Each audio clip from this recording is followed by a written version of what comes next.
And if you haven't planned your National Day weekend yet, you might want to check out the Asian Civilisations Museum. To mark Singapore's 55th birthday, the museum has prepared a host of virtual and live experiences.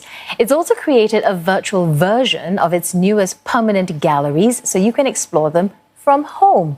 And to tell us more, we're joined by Barbara Fras, Deputy Director at the Asian Civilisations Museum. Barbara, thanks for joining us this evening. So, among the special programs lined up for the public this National Day, we hear that there'll be a musical performance by Lorong Boys and a live portrait illustration. Share more details on what the public can expect. Thank you very much for having me on the show for this evening.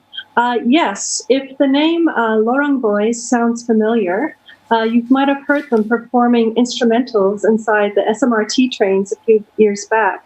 And we loved listening to their sound, and we wanted to give local artists a platform to perform with us on National Day.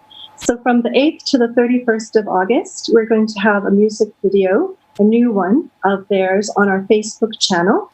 And this particular video channel, what we'll be able to see is just them performing instrumentals of National Day classics, such as Where I Belong, We Will Get There, and a few other songs as well. So do look out for that.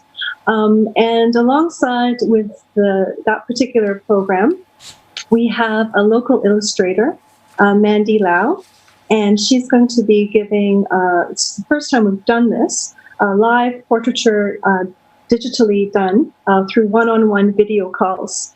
So we're able to have her sketch your portrait, and you'll be able to have an e-portrait done that's very unique and made by her. I believe at this point in time, all our slots have been taken because it's been so well received, and we'll probably do something like this again. So again, it's a chance for people to have a portrait done in a special Zoom session. We have some other programs Barbara, the museum recently launched. Oh, go on. Sorry. Yeah, Barbara, sorry. The museum recently also launched 3 new permanent galleries, we understand, featuring over 400 masterpieces showcasing fashion and textiles, jewelry and ceramics from around Asia. What's the story you hope to tell through these new galleries? And take us through some of the key highlights.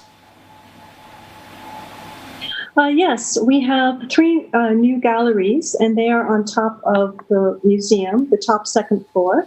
They are literally the crowning glory of our museum, and they house the most visually captivating pieces that we have in our collection.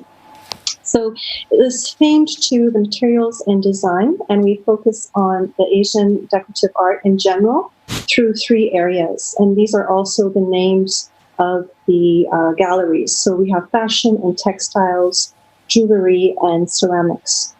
And we hope visitors to the 3rd floor take away 2 things. The first of all is that these are beautiful masterpieces that can be seen, that show the sophisticated and excellent traditions that we have here in Asia of artistry and craftsmanship. We see a continuity in how people and communities approach taste and identity. These can be very varied and personal, especially when we have jewelry, because that is something that is very personal to wear, these types of adornments.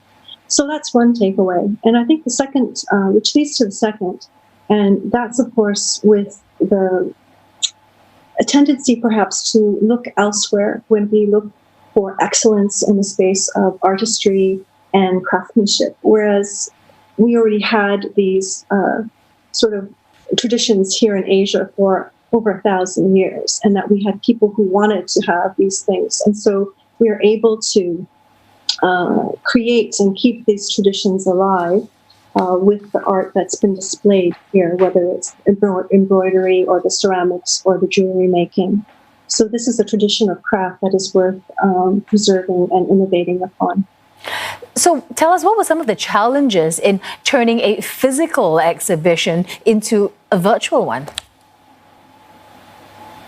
That's a very good question. The galleries had actually had opened to the public just a few days before the implementation of the circuit breaker. And of course, we had to close the museum due to the social distancing measures. So we have since sort of reopened, and we've welcomed visitors to the space. And we have a chance to have a virtual space as well for them to explore the collection should they wish to stay at home to do so at this point in time. We looked at various platforms on how to do this, and we realized that the website would be ideal. We'll be able to, it's a new project for us, so we wanted to focus on these new galleries, and we'll continue to improve upon this content, and we'll add more galleries to the mix. But at least in this way, we have a heritage community that can engage for the culturally curious who want to see these amazing pieces. Okay, well, all the best for the weekend. Thanks very much for sharing it all with us. Barbara Fras, Deputy Director at the Asian Civilisations Museum.